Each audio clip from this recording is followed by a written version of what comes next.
Hello everybody, welcome back to another episode of Now Showing. Last week it was Back to the Future. We had a lot of fun, it was great. And this week we did something live, special, in colour. We did Jonkler 2, Folie, Deux. Epic Jonkler 2. Epic Jonkler 2. I generally can't remember the actual title of It's it. Joker 2, Folie, Deux. Or just Joker, Folie, Deux. I don't know. Folie, Deux. Folie, Deux. Duh. No, yeah, I enjoyed the film. Let's just get into it. Yeah. I want to. Should we talk about the first one? Yeah. I think it's important. Yeah, because me and Reese have very different opinions about the first Joker. And to be fair, there's plenty of callbacks to the first one in this one. There is, yeah. Like, there's plenty, yeah. First one I thought was good, and I thought was better than this one that we've just seen. You seem to have the inverse. No, I think overall, yeah, it probably is a better film. Yeah, of course. My point with the original was like, it's a good film that just goes epic Jonkler mode. Shut No, up. basically, It's it's like good when you forget that you're watching a Joker movie. Yeah, Every time you remember you're watching a Joker movie, it's just like kind of cringe. No, but you gotta understand that that's just like something that you've been like nurtured into doing. No, it's not. Like it's not. you've been like trained into saying epic Jonkler cringe. No, where do you think I started saying epic Jonkler cringe? What? On the first film. No, because you don't like superhero films. What do you mean? This is something I don't get about the first film. The first film is so grounded and all that until the end. Oh my God. It's just like, oh wait, it's epic Jonkler. No, that makes no sense. Yes, it does. No, it doesn't. It does. You're moaning that the Joker has supporters. Is that your only gripe? Yeah, but it's just not realistic. Like it feels Right, like Ted a grounded Bundy has film. fucking Yeah, but people Ted Bundy, falling over him. Like, Ted Bundy doesn't have like crowds and crowds of people in the street fiending. That's because Ted Bundy. That's because Ted Bundy didn't stand for political social change. Yeah, epic Jonkler, funny face makeup, so everyone loves it. Yeah, funny He didn't face makeup. stand for shit. Mate, he said maybe the poor shouldn't be bullied, and then he killed 6 people. Yeah, plenty of poor people. He didn't kill any poor. Well, he killed 2 poor people actually. His mother and that guy that he. They say that he stabs him. I don't remember him getting stabbed. I just remember he stabs him in front of the short geezer. I just remember him getting his head bashed in the wall. Same difference. Same difference, of course. But yeah, no. And the ending, it's good. It's Right. like that's live playing. Oh, Mate, that makes it good. You wouldn't get it. Mate. It's epic Jonkler. Yeah, exactly. So now we've like Establish what epic Jonkler means. establish who the idiot of the room is. Like, no, but basically the first film is pretty good, and you definitely need to watch the first film to get the most out of the second. Yeah, you would need to watch. So Deadass just show like scenes from the first film. Yeah, they do. Yeah, like there's a scene when he's dancing in the bathroom and all that. Like, I don't know what else they show. Oh yeah, Murray getting shot in the face. Spoilers. So the first like 20 minutes, I think we could both agree. Like we were like watching this film, and we were like, "Why is everyone hating?" Yeah, like why is everybody complaining about this film? I thought this film was really good for the first 20 minutes. All about the opening is like a cartoon sequence, and it's like so good. Yeah, the cartoon sequence. Mate, it's got the original Warner Brothers animated Looney Tunes logo. It's really creative. And then you dropped into like Shawshank Redemption, and it's pretty fire. Yeah, I love all the prison stuff, really. Yeah, the prison stuff's really good. It's beautifully shot. I think it's very well done. Yeah, with its cinematography. Yeah, overall it is. To be fair, you can't no, that's what I mean. Yeah. But then this little lady called Gaga comes in. Reese is not a fan of Lady Gaga. Just jumps off the rails. No, like jumps off the rails. It jumps the shark. Goes out to Jonkler mode. Oh no. But she is just. I think she's good in the first like half an hour. She's all right. Like when they set fire to the fucking projector room, and then it's like, oh well. Yeah, well, that's just because you fancy her. No, she's so chaotic, mate. It's true. That's what it kind of feels like to me. People scare me. Yeah. That is generally what it kind of feels like. Like that's. She's just there to be like the heartthrob for all the edgy teens watching. Yeah, I mean it's not quite as bad as like Suicide Squad 2016. Not at all. But we haven't got any Rick Ross in this. So no, we haven't. No purple Lamborghini. Exactly. No, that's just what bugs me. Like her character, I don't really feel like she progresses the plot in any meaningful way. She's just there to be a bit of a roadblock. This is the big hole of the whole plot, I feel like, is Joker's meant to be a narcissist, but then as soon as like the one pretty lady in his life says, I want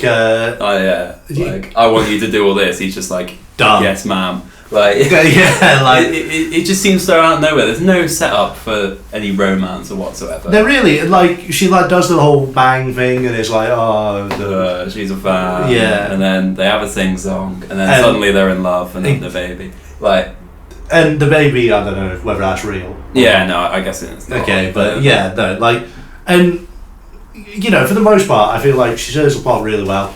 Well, not really well, but she serves the plot. Yeah. Like, you know, at no point is it egregious, her presence on the screen. I don't have a massive problem with her character. It's more just her performance and that. It's just not very captivating. It's not a best performance. There's no Star is Born. No. And this is... I've never seen Star is Born. Good film. So I don't know. But this is what I mean. It's like, especially next to, like, Joaquin Phoenix, who is still, like, on top form. Killing it. He's absolutely killing it. You can't just put someone who's mediocre next to someone like that. Yeah, because it just they get outshined. Yeah, it makes it all the more noticeable. But no, it's still like, you know, it's a good film for like that first hour and a half. Like, there's no real like major gripe I have. No, nothing egregious. There's a couple of songs which I think get egregious. Like the ones that serve no point to the plot at all. Like, which is many of them. Yeah, which is like a good 3 or 4 of them. Yeah, like, yeah. The one on the rooftop. Oh, terrible. Terrible. I think the first one's pretty terrible as well when he's watching. When he's watching the TV, yeah. And I just think some songs really do work. Like I nearly said Sabrina Carpenter. Like the Carpenters. Carpenter, what? The Simpsons movie reference. Like the Birds. Yeah. It's that Carpenter's song. Yeah, it's Carpenters. I didn't know that. Yeah, that works really well. That's my favourite part. My favourite song of the movie. Yeah, me too, easily. And you could just tell by watching it. Yeah, no, like it's really done well. It does bug me, the bit from the trailer where she draws a smile and he lines up, but like we're from the camera's perspective, exactly. So it wouldn't be lined up with them. Yeah, who's he lining up with? Like, But there's some other good songs. I quite like when they have their show. You know, in his fantasy. Oh yeah. That's pretty good. When first time. Yeah, and when he finds out that she's like lying. Oh yeah. And then like she shoots him or whatever. Like, I thought that was pretty cool. Yeah, no, definitely. But then other songs, they'll just like the marriage one, the wedding. Yeah, that's terrible. That one's terrible. Anytime Lady Gaga mentions building a mountain, I don't get what that means. I don't like, there's no really like. Get it. It's just like there's no build up to it. It's just the weakest metaphor going. Yeah. We're gonna build a mountain. Yeah. What does that mean? Means nothing. Means absolutely nothing. And yeah, it's just a lot of the times they just sort of break out in song because they feel like they have to make it a musical. Whereas like you just have like 3 or 4 songs. Exactly. And it'll be fine. And you know the director Todd Phillips. He went on an interview after. This was either like just before the film came out or after. He said, "Mate, this isn't a musical. This is a film with music in." Oh, it's just not there, is it? Like, this is a fucking musical. And at some points they like lean too far into it, like with that rooftop scene. Oh yeah. And then sometimes they just don't lean into it enough. Yeah, no, like it's just like they sort of just chuck the tune in there. Yeah. And it's really odd. I mean, I've heard about people walking out because it's a musical. I think that's weak. Yeah, that's just closed-minded. Yeah, like come on now. It's definitely over-hated, this film, because it is. Yeah. Honestly, you take out Lady Gaga, you take out these pointless songs. We'll get to the end. Man. But everything else is pretty good. Yeah. Pretty well acted. It's pretty gripping. Definitely. But you can agree with me that like it's most engaging when the Jonkler ain't the Jonkler. Like when he's not jonking. when he it kind of is, because like in the first movie I didn't mind it when he was jonkling. But in the second movie, like he's putting on a voice. I know. And he's only jonkling because he's like simping to Lady Gaga, and it's like this isn't character motivation. No, like there's no agency to him like he had in the first film. No, exactly. Where it was like in the first film, he felt like he was being controlled, bullied, stepped on. In the second film, it's the same thing, except now he just chooses. he fancies it. Yeah. Yeah, like there's no That's real what I reason don't to. understand. Like, after watching the first film really makes you want to empathise with him, even though he's a nutter. You know, what? Yeah. Isn't that? So when you see him like trying to rehabilitate himself in the second one, you want him. Yeah, you want him to rehabilitate. Yeah, and that's the more interesting story, I must admit. Yeah, like the scene with like Alan Partridge doing the interview. Yeah, like that. You want him to do well in that. You don't want him to go epic Jonkler mode. Well, no, because he's the protagonist, and you want, even though he's a terrible person, the point of rehabilitation is that you get better. Yeah. You don't watch a film just because you want to see the guy go epic Jonkler. Yeah, no. Like, I mean, maybe you do, but that's not the happy ending. No, and it's not meant to be a happy ending. I'm sure people will say. Oh, if somebody says that to if me. it's not meant to be, then I want to see some commentary or something on the fact that Joker's a bad person and that we don't want him to be Joker. This film had nothing to say. No, absolutely, it really nothing didn't. To say. It was just basically like for all the soy jacks who just want Jonkler to be Jonkler and want nothing else. Like. Yeah, no, get to the action. Or like the dream sequences where he kills people, I feel like it was just for like the trailer, just so people will see. Oh, don't worry. Yeah, Jonkler I thought that kills people in this film. This film went nowhere near where I thought it was going. When I saw the trailer, I was like, he's breaking out. He's going crazy. But no, he's just like he's fantasizing about it, I guess. But just commit to that, like exactly. Also, the film is kind of problematic in that. How the first one really clearly about mental health problems. Yeah. And now in this one they're just like, nah, he's just he's just a regular guy. There's no mental illness here. He's just a terrible person. Yeah. Mate, the whole point was that he's mentally ill, and now let's get into spoilers here. The big resolution is meant to be he is not the Joker. He's not the Jonkler. He's not mentally ill. Yeah. It's just some guy. Just does it for fun. That's a terrible fucking way to end this film. It's so it kind of just ruins the entire first film, you know what I mean? Exactly, it ruins the first film, and it does nothing to make the second film better. No, apart from that initial shock. Oh my god, they've killed the Jonkler. Yeah, so even bigger spoiler mode at the end. Oh mate. He dies anyway, so none of this really matters. Exactly. And he just gets stabbed up by a guy who is the new Jonkler? What? Yeah. Mate. And he does the whole Glasgow smile on himself, harking back to the Dark Knight Joker. And I just think, what's the point? Man? Yeah, it's these are standalone films, right? They're not meant to be canon to the rest of the Jonkler universe or whatever. so why have you got to set the it Jonkler up cinematic universe? Yeah, but you know what I mean? No, yeah, it has nothing to do with the rest. It's done for the sake of a cheap, I'd say a cheap pop, but it's not a cheap pop. It's like cheap. Oh my god, Soy Jack moment. Yeah, basically like everything you like Deadpool for. Shut up, man. Yeah. No, but it's so cheap, isn't it? And what was so good about the first Jonkler movie? I think what was good about the first Jonkler movie was it's visceral, it's real, and it's not until the end. It is just it's not really a superhero film, whereas this one, you didn't even notice it. I'm surprised I noticed it. You see the Wayne Industries. Oh yeah, you see the Wayne Industries building. And they're clearly trying to weave it into the universe. I'm just I don't care. I don't care about the Batman universe in this case, and for this film, I don't care about it. No, I mean, you pointed it out to me in the film. I was like, I didn't see it. Yeah, you saw Harvey Dent, Two-Face. It's actually Two-Face. Yeah, that's like Two-Face in the comics and that. And then you do see it in the when. Spoiler alert, in a third story of the building a car bomb goes off.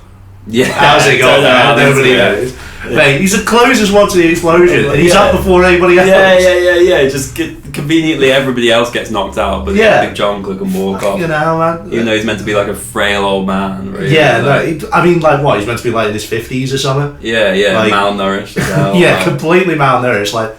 He'd be in two. If he's the closest one to it, let's not kid ourselves here. And the fucking, but back to when the bomb goes off, it shows him and he's got the whole half his face is covered in and shit. That's not his origin story in the comics, is it? No, in the comics he gets acid thrown on him. Yeah. But either way, all that shit shouldn't that is what I hate about superhero films. Yeah, but superhero films. I hate having to see. If it focuses on it, But in this, it's more like a head nod than it is actually a... Yeah, but it just shouldn't be in there anyway. Like, just have the confidence to make that standalone film. That's what made the first Joker good. You know, but it is a standalone film. Yeah, you don't see Batman coming in anymore. No, but chucking all that stuff in it's just unnecessary fan service in something but I don't that's think meant to be a more subtle film. You know what I mean? I mean, I think it is a bit subtle. No, but you don't see somebody standing up during the... No, I'm not talking about that. Yeah, you are talking about that. What are you talking about? No, I'm talking about how this film is meant to be, you know, treated seriously. Yeah. Chucking all that bollocks in it stops me treating it seriously. I don't see why, because it would not have mattered to you if I hadn't pointed it out. No, but it's just silly. Like, then just let the film be a good film by itself without having to have all these moments where people are like, oh my god, it's from the other... Okay, if I'd have never pointed that out, would it have changed your view on the film? Well, you didn't have to point it out because I saw the Wayne Industries building and all this bollocks. And, yeah, but why is it you see a Wayne Industries building? And I saw the ending. Oh, mate, the ending, yeah. Yeah, okay, like... Yeah. It's just for, like, idiot teenagers to go like, oh my god, it's all connected. It's for them to feel good about themselves because they like noticed a reference in a movie, and it's like, that's just make a good movie, man. Mate, they tried. They did try. I do have to give props for trying something different, you know. Yeah. And for all the people walking out because it's a fucking musical. I mean, first of all, how do you not know it's a musical? It's in all the fucking trailers. Yeah. Like, surely you know this when you went in, but... Yeah, but, like, it is cool, and I'm glad they tried something different. It's just... I mean, like... Just a bit baffled about Lady Gaga's inclusion. I don't really know why. I guess she must have been great in The Star Is Born. She is great in The Star Is Born. Yeah, well... I never saw House of Gucci. I don't know how she was in that. I don't know. But, the songs aren't even good. The Jonkler can't sing, I get that's the point. But, she can't really sing either. Which is crazy because... That is crazy because she can sing. Yeah. In the film, it feels like they wanted to, make sure it's, realistic in that the characters are actually singing instead of, dubbing it or whatever. But if you're going to do all this, dream sequence stuff, then surely you can dub it and it would sound... good. Yeah. Because it's in their head. Yeah, exactly. You know, it's like in somebody else's head, they sound good when they're singing. Doesn't matter what it sounds like in real life. Yeah. You know, so they could have gotten away with dubbing it there. Yeah, exactly. But, and it would have stylistically fit because they're going for that old Hollywood look. Yeah. You know, all the French crap, in the title screen that they never go back to. Is there French crap in the title screen? Well, in the title. Oh, Folie, Deux. Yeah. Yeah, translates to madness for two. Oh, that's cringe. I know it is. Yeah. I didn't know that until now. Did you? No. Phil's got a lesser school now. But it's this film wants to give that indie film feel for the first half. Yeah. And just forget about it. Completely forgot about it. It has these really cool moments where it changes camera's perspective into with cameras in the world. Yeah. They changed that 4:3 aspect ratio. Yeah, and the sounds as well, even during a musical number, which is cool. That is cool. Very cool. Never seen that. Well, I probably have seen that somewhere, but I don't know. And then just any film that's trying to be stylistic and that, they just forget about it halfway through. Yeah, it just becomes epic Jonkler. Big explosion. It's more the last act. That's where it really gets egregious. Because I can forgive him being in court, dressing up and representing himself. Yeah. Didn't have to do the voice. Didn't have to do the voice. If he didn't do the voice, that would have been great. Yeah. But it's the voice that I hate.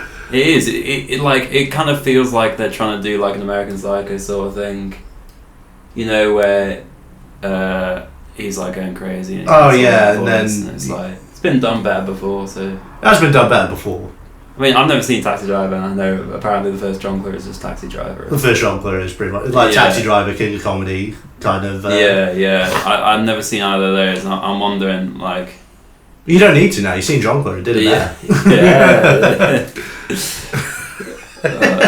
It just bugs me. There's a lot of potential in this film, and genuinely, I think I quite enjoyed it. Yeah. It dragged on a little bit towards the end, but I was pretty invested, and I wasn't hating my time with it. And you went into this film with no expectations, I don't think. Yeah, no. So did you. Yeah, everybody's been saying this film's terrible. It's definitely not. It's definitely a lot more interesting than a lot of other crap that I've seen recently. It's more interesting than Megalopolis. Whoa. Mate, that's more to say than Megalopolis, and that's saying something. It does. It doesn't have a lot to say. But yeah, genuinely, like, so overhated. It genuinely is. But I do also think the first one was a bit overloved, so that might have something to do with it. Well, yeah. So, in conclusion, good for a superhero film. Oh, yeah. It's a super villain film, actually. It's not even a competent musical. That's what bugs me. No, it really isn't. It doesn't look like they know how to make a musical, how to introduce like musical numbers or anything. Well, no, but that's because it's all from the mind of them, and they don't know how to make musicals, so that's why it looks like it's not a musical. The first musical number is like so sloppily put in. Yeah, like you just start singing in front of the TV. I was thinking that they were going to do this really like good idea where he's in prison being repressed, he can't sing, so he's going to try and start singing, and the god's going to be like, do all this, but nah. No, none of that, mate. None of that original idea. No, of course not. No. One other thing got a big problem with. What? The pointless rape scene. Oh my god, yeah, so no. cheaply done. I'm sick of seeing films do it. It is there just for shock value. Yeah, it's not. It doesn't add anything any to difference to the plot. If anything, it makes it even more confusing. Yeah, that's the it's turning point for where he stops being the Joker.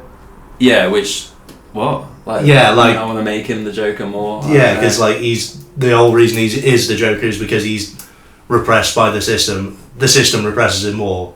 And I was like, I can't do it. Yeah, I know. Like, come on now. Like, it's... that change-up comes from absolutely nowhere. No, it doesn't. It doesn't make any absolutely sense. Does. Not... Like, it's not foreshadowed. Nothing about it is, like, you see coming. No. Like, you know, and it just, like, it doesn't do anything. And it puts a big, like, halt on the flow of the movie. It does. Like, it halts the pace of it so much up until the car bomb goes off. Yeah, but then it just makes it such a sloppy ending. Goes to meet Lady Gaga on the Joker steps. On the Joker steps! Yeah! And then he's like, oh, we can run away together, which they can. And she's like, no, I don't want you now that you're not Jonkler. Surely you could just go away and be Jonkler. Like, yeah, like he could just be the Jonkler. He's run away from court, like, where he could have got the death sentence. He's clearly not, like, he's going to have to run if he's going to stay out. Yeah. He will have to be Jonkler to go live with her anyway. He can't just like fucking run away. But now she's like, no. And you made a really good point. It would have just been a better ending if she just pushed him downstairs. She should have killed him. Made a lot more sense. Yeah. But no, he just goes back into prison, gets killed by a rando, who you see once in the... Yeah, who you see once, like, staring at and grinning. And you're like, oh, this guy's going to be important later. Shows up for the last scene and you never see him. Yeah, I know. At any other point. It was so random. I generally didn't think anything of it when it was shown for the first time. I was just like, who's this? Yeah, and it's just so poorly done. And then he does the fucking Glasgow smile and it's like, oh, yeah. Of course, because anybody can be the Jonkler. Yeah, apparently. you know the guy that Jonkler like kisses earlier on, who's in it? The younger guy in prison. Oh, yeah. Why didn't he become the Jonkler? Yeah, he was more likely... Because he was absolutely like in love with him. He loved it, basically. yeah. And he doesn't get any kind of... Oh, wait, no, he dies. I completely forgot about that. He gets killed by the guards. Yeah. And then nothing... No need for that. No payoff for that. Yeah, either. Absolutely no reason that's there. Really sloppy film, like, once you analyse it deeply. But, I enjoy watching it. Yeah, it was enjoyable. You know, it's one of those, if you don't think about it too much and you have no, like, ear for music, then it's like Transformers. Oh, hey, I have no ear for music. I'm not listening to Linkin Park. I would have rather some Linkin Park in this film than the terrible. So fucking... The original songs are just nothing. They're just nothing. They're just. I don't know, man. I've been gagging for a musical that does something interesting with the music, and this one. What's Greatest Showman? I'm joking. This is like Citizen Kane compared to Greatest Showman. No, no, like right at the start of the film, you have like the background score, and it's like sort of in a different key to how they're singing in like one of the first musical numbers. And I was like, this is sick. This makes a lot of sense for the movie. Yeah. And then it's just a basic bitch swing jazz music later on, and it's like not catchy at all, not even well sung. No, none of it was any. And you know, dancing, spooky, and all that. Like this is what I mean by it's not a competent like musical. Yeah, I get. Yeah. He hasn't written a good musical there. He's written a decent film that's been ruined by crap music. Yeah. Like, make it just a decent film with the odd tune in it, or commit to making a good musical. Yeah. Don't try and do both. And if he's in interviews saying this is not a musical, why'd you chuck all those tunes in there? Mate, he was in interviews after the film came out saying this ain't a film about the Joker. It's a film about Arthur Fleck. Yeah, it would have been far better if it was. If it was about his rehabilitation, his struggle to like let go of the Jonkler side of him. You know, maybe even chucking Lady Gaga there as sort of a temptress back to the dark side. You could actually have some redemption for him. And then if he got murked at the end, that would have made a lot more sense. Yeah. Even setting up this new guy becoming the Joker would make a lot more sense if Arthur Fleck was just rehabilitated. Exactly, yeah. Yeah. But it would have been a downer ending, but it would have been like an ending that fit. Yeah. As opposed to this ending, which doesn't fit any movie. Yeah. The fact that in this podcast, us two idiots have written 2 better endings to this film already should really tell you how shite the ending of this film. Yeah, it's bad. Yeah, it's bad. It is. But fucking hell. And it kind of bugs me because I was praising it for being a bit more experimental than most blockbuster films. But if you do badly at that, then all that's going to do is like encourage films not to do any experimenting. Yeah, exactly. Yeah. Next Jonkler's just going to be like, you know, multi-universe crap. Yeah, more multi-universe crap. And that generally just seems like where it was going. Like, I don't know if it's I don't know if it's like all the studios that's telling it to put in all these dirty references, put in that ending and all that. It probably is the studio that's it was the studio that wanted the fucking carving in the face, but when Christopher Nolan was there, he was like, no, because it kind of impeaches upon the memory of Heath Ledger, and it feels like it's just drawing upon it for the sake of nostalgia than actually making any sort of like meaning to it. Yeah, that's my point about all the stupid references in it. Yeah. Yeah. No. The others are just not. Whereas that's just doing it for the sake of, he's doing the thing. He's doing the thing, guys. Basically. But you know, all the soy jacks had already left the cinema by then. So, exactly, they'd already heard music. It's kind of weird because we're saying it's overhated, but then we're just shitting on it. Shit on it. Yeah. Out of 10. Out of 10, I stand by my. In fact, you know what? I might even knock it down. I gave it a 6 when I was coming out of the cinema. Now that I'm thinking about it, probably just gonna give it a 5. Yeah, it is really one of those that if you think about it gets way worse. But you know, I'm a fan of iRobot, so fucking hell. I do sort of stand up. That on the channel. I do sort of stand up. If a film entertains me throughout, then like I'll at least give it a 5. Yeah. So I think I gave it what? You gave it a 7 when we came out. Technically, it could be closer to 6.5. Oh yeah. So I'll give it a 6.5 to stay consistent. I think a 6.5. Yeah, maybe it is a bit nice. Yeah, that is probably nice. A 6. Okay, yeah, that's fine. Maybe a 6.5 because the cinematography was really good. Yeah, undeniably. And there were some genuinely brilliant bits. The acting, besides Lady Gaga, is pretty quality across the board. Genuinely. Everybody really hits it on the head with it. I can't remember his name, but the guard. Brendan Gleeson. Yeah, he's brilliant. Yeah, he is. Mate, he's brilliant in everything. Yeah, exactly. Love his inclusion. But yeah. So, next week. What is it? We actually don't know. Yeah, we don't know. We got to do something special. It's a surprise for us and it's a surprise for you. Yeah, can't wait for that. Yeah, fuck it out. Alright, well, thanks for listening, watching. Yeah, thank you very much. This has been Now Enjoying. Now enjoy it. This has been really enjoyed it. Hey, you changed the name. Exactly. Mate, thank you for watching Now Showing. I've been the Wobbs. I've been Serene. And we're out.